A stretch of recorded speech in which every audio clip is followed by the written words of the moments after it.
الحمد لله وكفى وسلام على عباده الذين اصطفى أما بعد فأعوذ بالله من الشيطان الرجيم بسم الله الرحمن الرحيم الحمد لله الذي له ما في السماوات وما في الأرض وله الحمد في الآخرة وهو الحكيم الخبير صدق الله العظيم.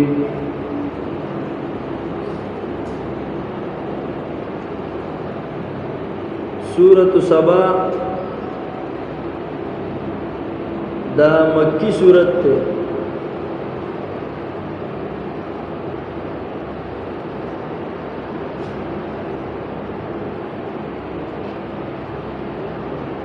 په ترتیب جمعی سرا سلور درشم نمبر دے او په ترتیب نزولی کی اتا پنزوستم نمبر دے.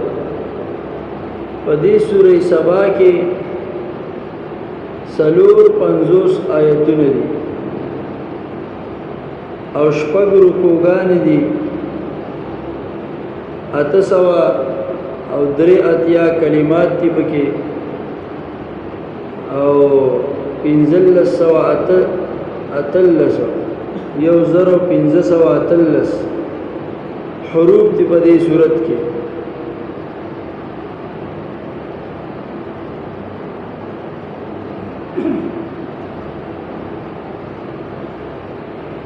الحمد لله الذي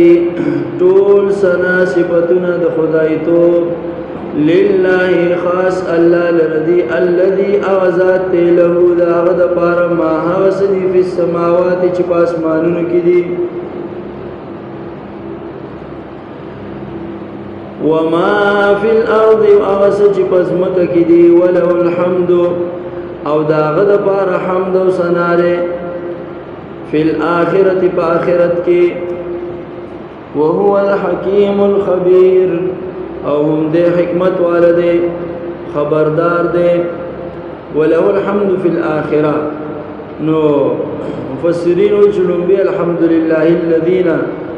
دا دنیا طول حمدنا مراد دی وله الحمد فی الآخرہ نو دا جنت حمد مراد دے. جنتیان وی وقال الحمد لله الذي صدقنا وعده وأورثنا الجنة.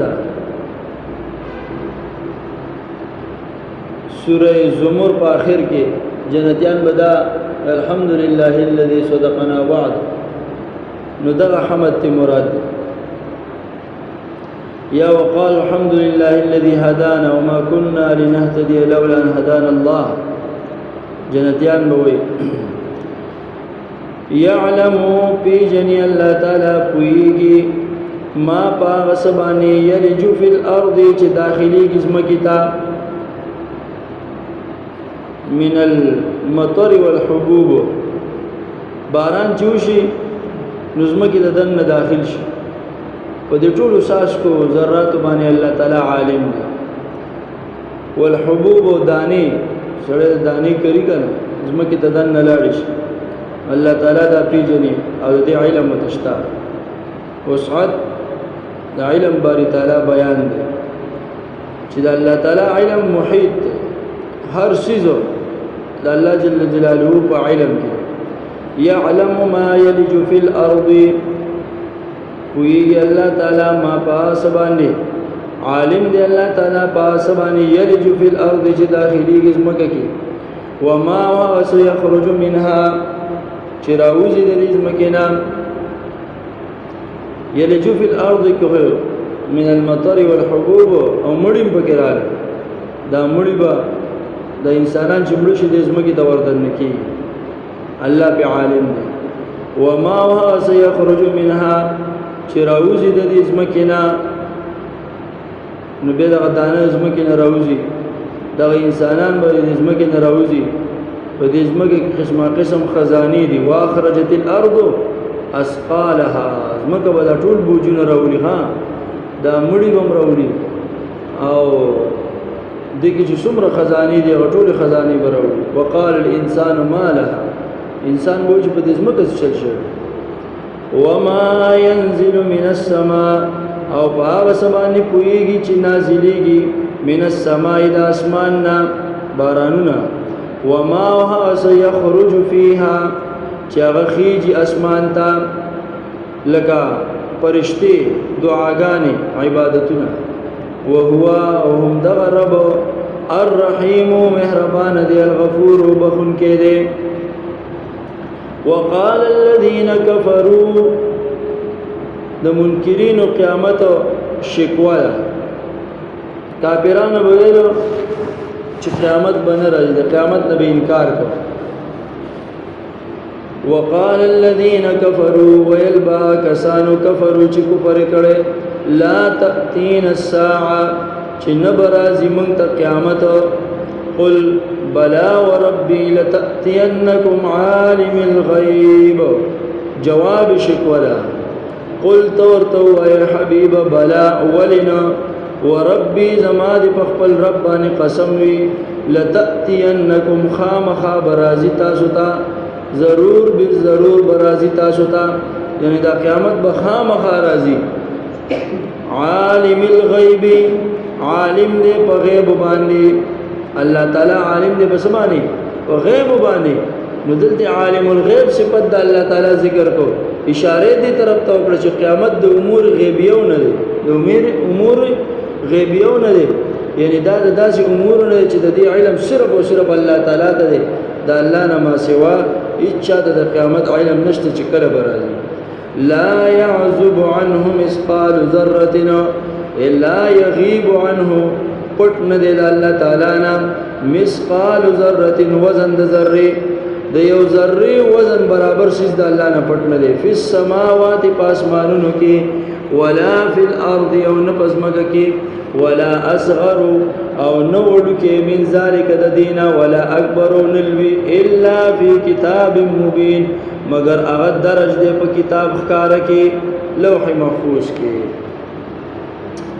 نو الله جل جلاله عالم الغیب لا يعزب عنه مثقال ذره في السماوات ولا في الارض دا الله نه هیڅ پټ نه دی د یو ذره د وزن برابر شي پاسمانونو کې پزمکه کې په دې آیت کې د الله جل جلاله د حصر د علم الغیب د پزاد د باری تعالی کې حصر د علم الغیب د پزاد د باری تعالی کې چې علم الغیب صرف او صرف چاته حاصل دی الله جل جلاله ته حاصل دی کوم خلق چې وي چې د دې لا يعزب عنه مثقال ذره في السماوات ولا في الارض مراد چې موجوده کوم شیزونه دي د دې علم الله جل جلاله ته دی مستقبل چونکی معدوم دی او ماضی مفقود ده نو دا خبره غلطه ده بلکې الله جل جلاله ته د مستقبل او د ماضی او د حال د ټولو شنو علم دی او دا ځکه غلطه ده چې دلته رفتار د کلام او مقام د کلام ته سره وګوري الله په کوئی عالم الغیب او چې الله عالم الغیب شو نو پته ولګی دا کوم ماضی ده کوم مستقبل له کو حال له او ټولو زمانو باندې الله تعالی سره عالم دی ځکه زمانه نو الله او دنیا نو الله او د مکان او زمان نه الله تعالی خارج دی مکان او زمان الله جل جلاله مکان او زمان ته محتاج نه دی تاسو خبر ورسېلې کله نا کله په انسان باندې مویدا شي حالت راځي لکه قاضي ثنا الله پانی پتی رحمت الله کلی بعضی اکابرین باندې داسې حالت راځي چې مستقبل لاغي مخه تشي او د حال لاغي خارج شي دا حال وی راځي او د دې خبره تایید د شیخانو دا حدیث نه چې په خپل صحیحینو کې را نقل کړی دی د عبد الله ابن عباس رضی الله تعالی عنهما و یو پیر نبی کریم صلی الله علیه وسلم دا نور تندرونی نبی کریم صلی الله علیه وسلم صحابو ته आवाज وکړو ټول جمعه تراوستلو او مونږ یو کو او په مونږ کې وګت قیام وکړو په مونږ وګت دوه رکعات مونږ په قیام ډیر وګدو ولاړه ډیره دوا یو صحابي وایي چې ما تاسو په موږ کې ولید تاسو یو سیستم داسې لاس ورچو یو سیستم څه کو لاس ورچو په موږ کې وایي ما ته الله جل جلاله په موږ کې جنت مخې ته کو جنت اراده مخې ته کو په جنت کې ما قسم نعمتونه ولیدل خو د کجور صحیح سوا هغه ما راغستا هغې ته ملاس کړ وایي که چېرې هغه ما راغستی وی وایي تر قیامته پورې به تاسو خوړی به ختمېدی نه قیامته پورې به تاسو خوړی ختمېدی به نه خو راغستې به نه ده که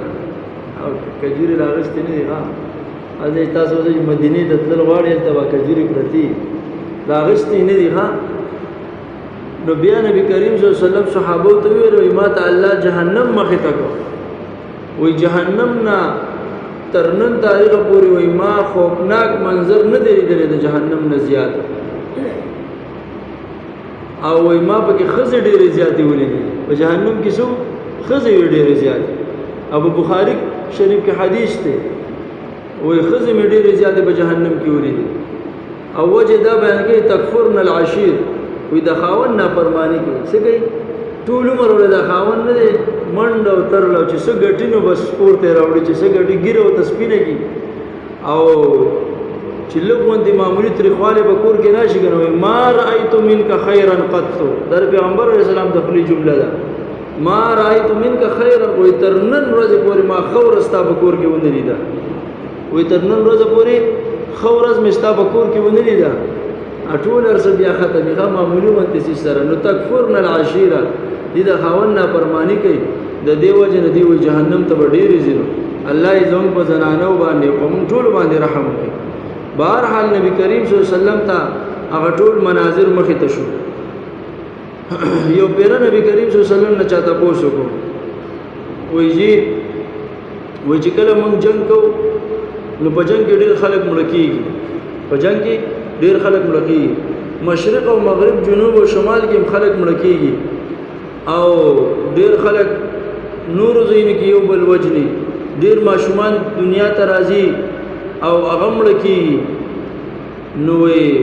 ملک الموت خو یو دی یو فرشته ده نو دا په دې جنګ کې د دې مړو روحونه اخلي که مشرق او جنوب او شمال کې چې کوم خلک مري د هغې نه روحونه اخلي وایي دی کم ځای ته ځان رسوي نبی کریم صلی الله علیه وسلم ته وفرمایلو وایي ملک الموت الله پاک د دنیا داسې مخې ته کړې ده لکه څنګه چې وایي زما مخې ته یو پلیټ پروت دی صحیح یو خانه کې یا پلیټ پروت دی نو وایي داسې د دنیا ټوله ملک الموت ته بالکل داسې مخې ته پرته ده نو پلیټ کې چې څه پراته وي لکه زمونږ نه خطا کېږي نو څنګه به د ملک الموت نه خطا شي نو بالکل د هغه نه خطا کېږي بل الله جل جلاله ملک الموت له خپل یو فوج ورکړی دی ها فرشتې دي ورسره نو د هغه په دغه ترتیب سره نو که چرې د دلته د علم نه مراد صرف د حال علم والی نو بیا خو ملک الموت هم د حال علم حاصل دی ملک الموت هم څه دی د حال علم ورته حاصل دی ټوله دنیا هغه ته مخې ته ده نو پته ولګېده چې دلته د علم نه مراد ماضي مستقبل حال ټول علمونه ته مراد دي او الله جل جلاله ته علم محیط حاصل له علم غیب دا خاصه صرف د الله جل جلاله ده لا يعزب عنه مثقال ذره في السماوات ولا في الارض نپټیږي د الله تعالی نه مثقال ذره وزن د یوې ذره په السماوات په اسمانونو کې ولا فی الارض نه پزماګه کې ولا اصغر من ذلك او نو وړه د دینه اوس د ذرینه وړایسا د ذرینه وړایسا د ذرینه چې وړه شي نو څومره وړه شي